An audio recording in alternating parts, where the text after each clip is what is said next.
pesquisa que eu comecei a desenvolver diz respeito ao uso dos quadrinhos em sala de aula, mas mais especificamente sobre as adaptações literárias em quadrinhos que são adotados pelas escolas em Fortaleza. É preciso lembrar que, desde o governo Fernando Henrique e depois no governo Lula, quadrinhos perderam um pouco daquela mística de material maldito, ou de material infanto-juvenil, material pernicioso. Parâmetros curriculares nacionais começaram a recomendar que os quadrinhos, as tirinhas, fossem usadas como material didático, como material para provas. E depois, com o passar do tempo, veio o Programa Nacional Biblioteca na Escola, que reúne uma comissão de especialistas que sugere títulos em quadrinhos que devem ser adquiridos pelas escolas para serem usados nas atividades pedagógicas.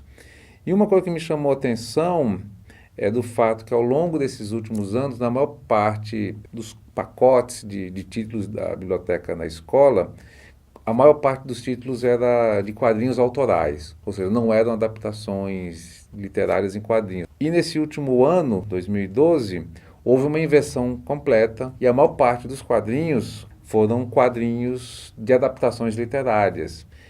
E isso meio que veio na direção da minha pesquisa, que era tentar perceber se esses quadrinhos, essas adaptações literárias, se eles são usados muito mais levando em conta o fato de que são quadrinhos ou se são usados como muleta da literatura. A escola, o professor adota uma adaptação literária para que o aluno perceba o potencial dos quadrinhos como linguagem, ou apenas para ser uma primeira porta de entrada para ler aquele livro depois na sua versão integral. Estou na fase da pesquisa que eu quero tentar compreender quais são as diferenças que existem na narrativa literária e na narrativa quadrinística. Nas escolas é muito comum que o aluno discuta, por exemplo, a questão do narrador, quem é que narra, se é discurso direto, se é discurso indireto. Eu queria ver se, de algum modo, as questões são pensadas na escola pelos professores, ou se é uma coisa que fica completamente marginal. O que a gente tem muito recorrentemente nas escolas são geralmente clássicos da literatura brasileira adaptados para quadrinhos, que são muito adotados, né? Machado de Assis e José de Alencar geralmente são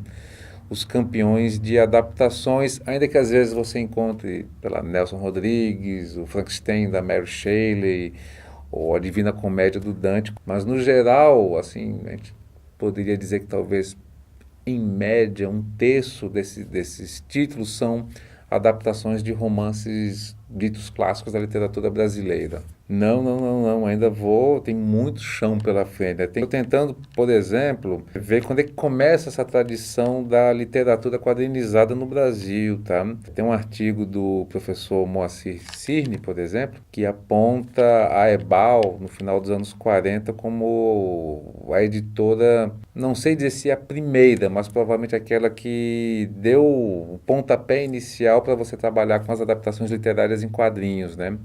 Em 48, a Ebal, a Brasil América, lançou uma coleção chamada Edição Maravilhosa.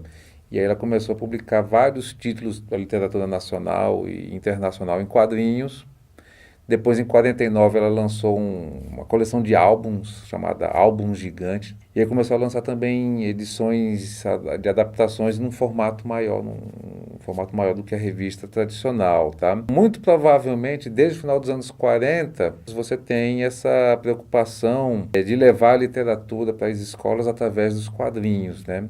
E a minha preocupação não é essa, é saber assim, como é que os quadrinhos são vistos. Uma das coisas que eu quero pretender fazer, e ir para as escolas depois, é primeiro ver se as escolas adquirem realmente os livros que são sugeridos pelo PNBE, se a escola ela vai além dos títulos e compra outros por iniciativa própria, ou se não compra tudo, e a partir disso, no segundo momento, ver como é que esses objetos são trabalhados pelos alunos em sala de aula.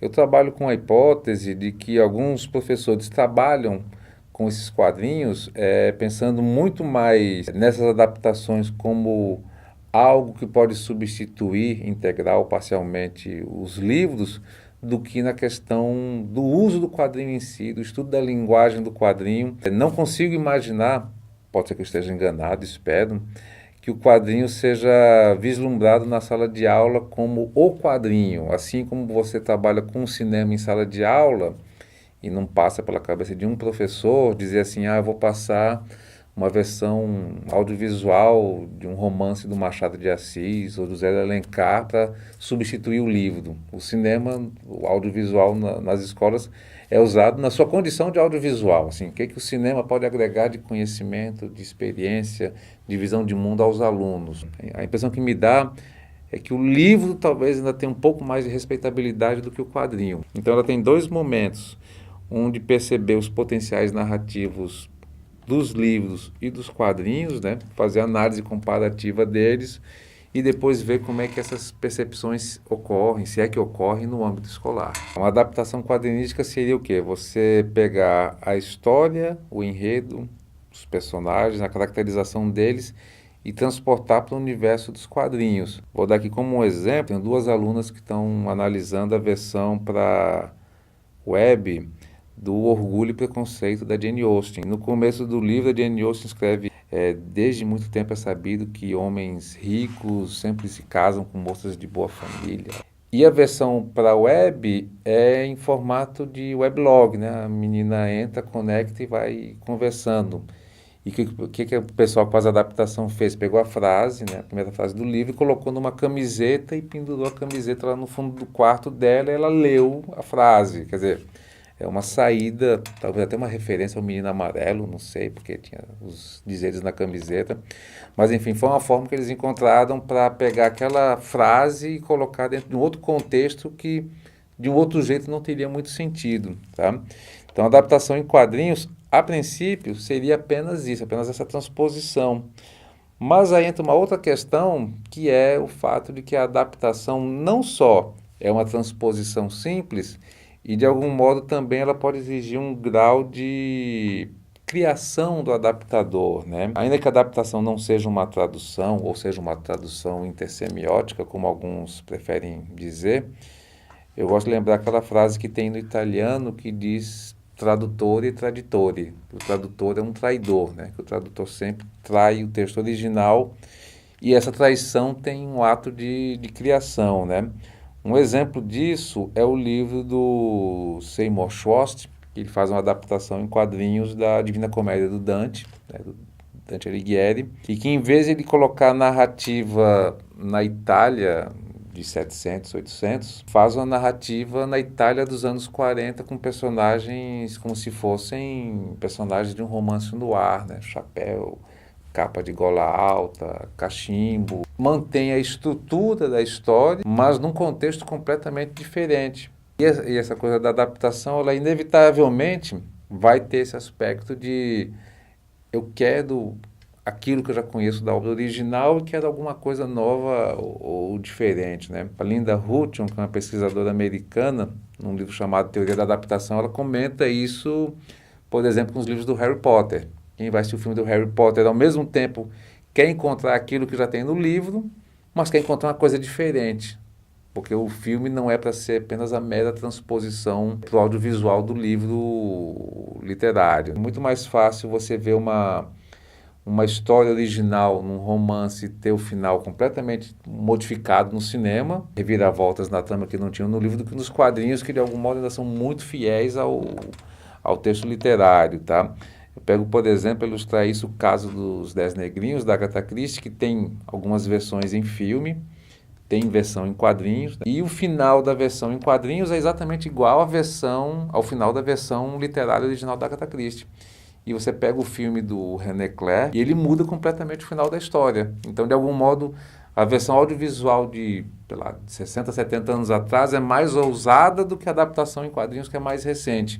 Então, há uma espécie de medo, de purismo de que o quadrinho possa modificar de algum modo a obra original. Não, acho que releitura e adaptação, de algum modo, elas estão muito mais próximas do que separadas. Numa adaptação, você vai ter que arranjar algumas soluções que não estão presentes no texto original, ou porque, por algum motivo, o texto original não tem devido tipo de preocupação.